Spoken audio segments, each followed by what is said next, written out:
ನಿಂಗಣ್ಣ ಚೆನ್ನಾಗಿದ್ಯಾ? ಚೆನ್ನಾಗಿವ್ನಿ ಕಣ ಬಾ ಕುಮಾರ. ಹಾಸ್ಪಿಟ್ಲಿಂದ ಯಾವಾಗ ಬಂದೆ? ನಿನ್ನೆ ಬಂದಿ ಕಣ್ ಕೂತ್ಕೋ.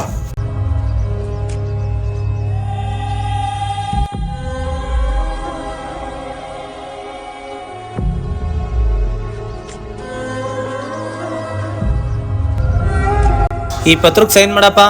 ಯಾಕೆ ಮಗ? ಮಾಡಪ್ಪ, ನಾನು ಹೇಳ್ತೀನಿ. ಸೈನ್ ಮಾಡ್ಬೇಡ ಕಣಪ್ಪ. ಏಯ್ ನಿನ್ ಕೇಳಲಿಲ್ಲಕ್ಕಲ್ಲ ನಾನು. ಏಯ್ ಕೇಳಿದ್ರು ಅಷ್ಟೇ ಕೇಳದಿದ್ರು ಅಷ್ಟೇ, ಸೈನ್ ಮಾಡಕ್ ಬಿಡಕ್ಕಿಲ್ಲ ನಾನು. ಮಗ ನೀವಿಬ್ರು ಅಣ್ಣ ತಮ್ಮದಿರೆ, ನೋಡಿದ್ರೆ ಏನಿಕ್ಕಿಲ್ಲ, ಯಾಕೆ ಜಗಳ ಕಾಯ್ತೀರಾ? ಕುಮಾರಣ್ಣ, ನಮ್ಮ ಅಪ್ಪ ಹುಷಾರ್ ತಪ್ಪು ಮಲ್ಕೊಂಡಾಗ ಹಾಸ್ಪಿಟ್ಲಿಗೆ ನೋಡಕ್ ಬರ್ಲಿಲ್ಲ, ಈಗ ಆಸ್ತಿ ಪತ್ರಕ್ಕೆ ಸೈನ್ ಮಾಡುವಂತ ಬಂದವನೆ. ಇದು ಯಾವ ನ್ಯಾಯವಣ್ಣ? ತಾಯಿದಾದ ಮಕ್ಕಳಂತ ಚೆನ್ನಾಗಿ ಸಾಕನ ಕಣಪ್ಪ ನಿಮ್ಮಪ್ಪ. ಅವ್ನು ಇರುವರೆಗೆ ಚೆನ್ನಾಗಿ ನೋಡ್ಕರಪ್ಪ, ಬೀದಿ ಪಾಲ್ ಮಾಡ್ಬಿಡಿ ಕಣಪ್ಪ ಅವನ್ನ.